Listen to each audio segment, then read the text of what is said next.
So here's a tutorial of the cover page that I made for my planner for this school year. So, naghanap po muna ako ng background. A4 po pala ang size nito.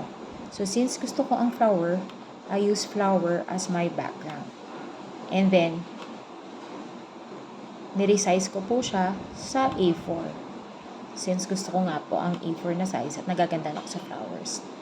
Then I also use a rectangle shape para sa aking text na ilalagay, which is also from Canva. And then, resize ko lang po kung anong size ang gusto ko. And then, I will change the color. Kung okay na ako sa color, pwede na.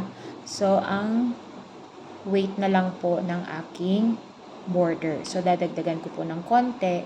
And then, I'll change it to this. So, tingnan ko po kung okay na.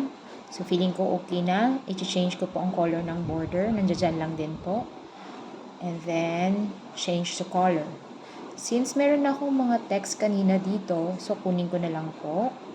And then, again, resize sa gusto mong size ng iyong square. And then, since may nakuha na rin akong label, pwede rin i-type nyo sa search bar ng Canva ang label. And then, saka nyo po lagyan ng, or kung anong gusto nyong label. So, ako, gusto ko po talaga to. And then, saka lalagyan ng text. So, search for text, and then, click, and then sa size, and then, like, example, lagyan ko ng name. O, sige po, kunwari, si Maria de la Cruz. So, yan na po. And then, I can change the font sa kung ano po ang gusto ko. Sa example, ito po ang gusto ko. So, ayan na po siya. And then, pwede na po natin siyang i-share. And then, pag ita-download po natin, dapat po naka-PDF print siya.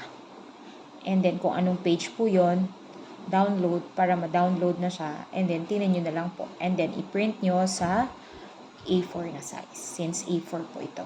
Thank you!